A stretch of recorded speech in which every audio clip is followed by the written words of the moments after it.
What is the bull market and bear market? इन दोनों में एक सिमिलर रिश्ता है। आज की इस वीडियो में आपको बताऊंगा कि बुल मार्केट और बियर मार्केट में कितना अंतर है, दोनों सेम है कि दोनों अलग अलग हैं। देखिए, जब आप मार्केट में पैसा इन्वेस्ट करते हैं, बुल मार्केट में इन्वेस्ट करते हैं, तो बियर मार्केट आता है, उस पैसे को वापस लेके चला जाता है। जब बियर मार्केट में पैसा इन्वेस्ट करते हैं तो बुल मार्केट आता है, पैसा आपको देके चला जाता है। तो इन दोनों में एक दूसरे के पूरक है, क्योंकि एक बार तेज़ी आएगी तो मंदी जरूर आती है, मंदी आती तो तेज़ी जरूर आती है। तो 2024 में मार्केट क्रैश होगा या नहीं क्रैश होगा, अगर क्रैश होता है तो कितना तक गिरेगा।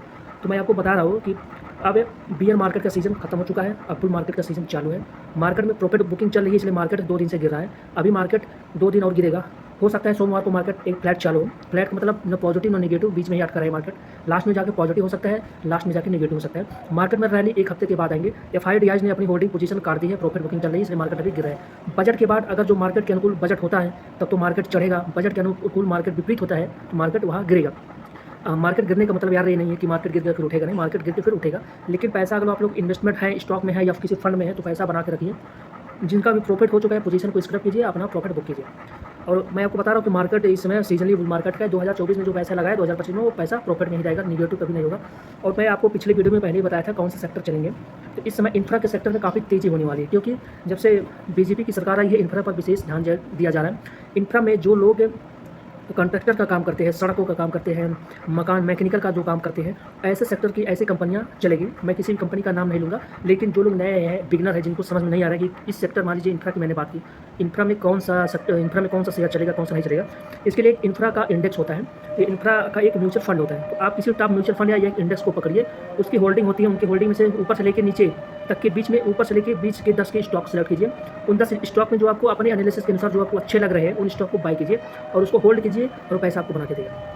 लेकिन इस समय जितने भी स्टॉक है वो अंडर वैल्यूड है, काफ़ी हाई पे है, लेकिन उससे कोई फर्क नहीं पड़ता। अगर आपका इन्वेस्टमेंट लॉन्ग टर्म के लिए है तो आपके पोर्टफोलियो में कोई भी दिक्कत नहीं होगी, शॉर्ट टर्म के लिए दिक्कत होगी। आपको उसमें एसआईपी के थ्रू निवेश करना है। अब पैसा इन्वेस्ट करने का 2 तरीका होता है, कोई होता है कि लमसम पैसा लगा देते हैं, तो लमसम लगाने का टाइम बिल्कुल नहीं है, एसआईपी का ही टाइम है। आपके पास मान लीजिए 10,000 है तो उसको 3-3 हज़ार के टुकड़ों में बांट दीजिए, 3,000 से अपने अपने हिसाब से खरीदिए।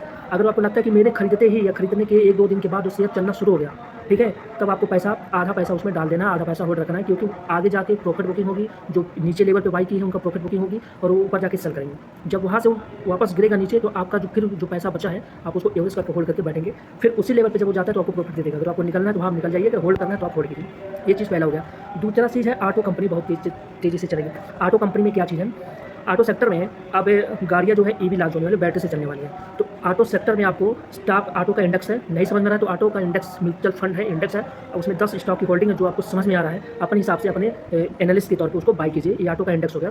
ये चले इंफ्रा मैंने बताया, ऑटो बताया। अब ऑटो में गाड़ी तो चलेगी बैटरी से, तो बैटरी में एनर्जी वाले सेक्टर में भी है बढ़िया मौका निवेश के लिए। 2030 तक बहुत ही पैसा बनेगा बैटरी वाले सेक्टर में।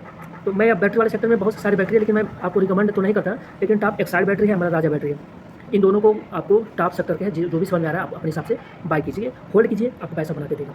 तीसरा सेक्टर है आपका मेटल का, क्योंकि इस समय विदेशों से इंपोर्ट नहीं हो रहा है। मेटल सेक्टर बहुत ही रिस्की और बहुत ही वोलेटाइल होते हैं। रिटर्न के मामले में मेटल में बहुत ज़्यादा रिटर्न बनता है, लेकिन इसमें विदेश से इंपोर्ट नहीं हो रहा है, बाहरी देशों से इंपोर्ट नहीं हो रहा है, इसलिए मेटल में आपका पैसा बनेगा। तो मेटल में पैसा डायरेक्ट ना लगा के आपको कमोडिटी फंड में पैसा लगाइए। जो मेटल में आपका, मेटल में तो निवेश करेगा, ऑटो में निवेश करेगा, सीमेंट सेक्टर में निवेश करेगा, तो आप उसको मेटल में ना निवेश करके डायरेक्ट आपको कमोडिटी में जाइए। कमोडिटी उनके लिए जो बिगनर है, जिनको अभी नॉलेज नहीं है, वो कमोडिटी फंड में जाके वो निवेश कर सकते हैं एसआईपी के माध्यम से।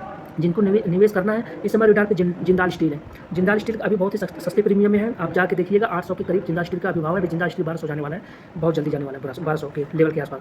तो जिंदाल स्टील मैं आपको कोई रिकमेंड नहीं कर रहा हूँ, मैं आपको केवल बता रहा हूँ जो टारगेट मैंने खुद चूज़ किया है कि ये जाने वाला है सेक्टर, और ये इस सेक्टर के स्टॉक जाएंगे आगे कि नहीं जाएंगे, उस टारगेट के बारे में आपको बता रहा हूँ। मेरा कोई पर्सनल किसी शेयर का नाम लेने से कोई लेना देना नहीं है। आप लोग अपने फाइनेंशियल एडवाइजर या फिर आपको खुद नॉलेज हो तो आप उसमें निवेश कीजिए।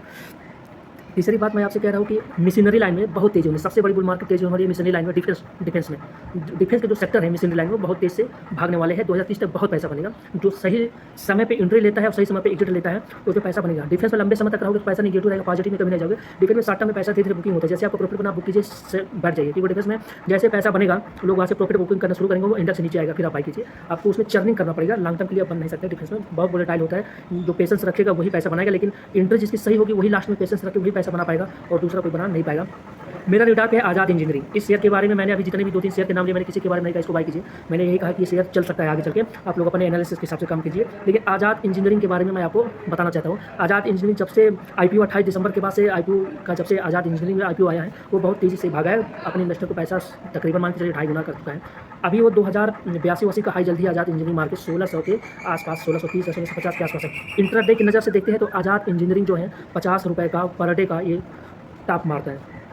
कल की क्लोजिंग में आज़ाद इंजीनियरिंग अगर जिस क्लोजिंग में कल के डेट में जिस भाव पे वो बंद हुआ है, मार्केट खोलते ₹50 का वो अप साइड उसका बढ़ेगा आज़ाद इंजीनियरिंग का। तो इंट्राडे में अगर पैसा बनाना चाहते हैं तो उसमें रिस्क नहीं है। आज़ाद इंजीनियरिंग को आप इंट्राडे के लिए ₹50 ₹60 टारगेट के लिए बहुत ही आराम से प्रॉफिट कर सकते हैं। जब ये 1600 के भाव पे आता है तो आप लोग एंट्री कीजिए और 2000 का टारगेट है आज़ाद इंजीनियरिंग का, बहुत ही जल्दी।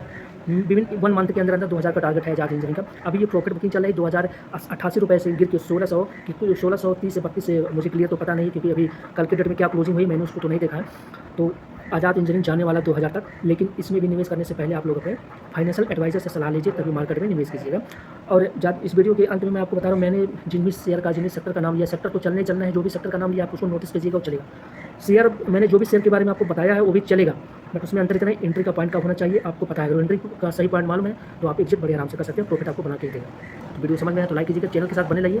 धीरे धीरे मैं आपको एक कुछ सेक्टर के बारे में, कुछ ऐसे फंड है या कुछ इंडेक्स के बारे में बताऊंगा आगे वीडियो में, जिससे आपको बहुत ही प्रॉफिट होगा। पिछले वीडियो में मैंने आपको बताया था कि मेरा जो फंड है तकरीबन 5% इंडेक्स को बीट कर रहे हैं। लोग कहते हैं इंडेक्स फंड में पैसा लगाना चाहिए, वो लॉन्ग टर्म में बीट करते हैं फंड को, लेकिन जो मेरा जो फंड है 5% 6% तक बहुत ही आराम से उसको बीट कर रहे हैं।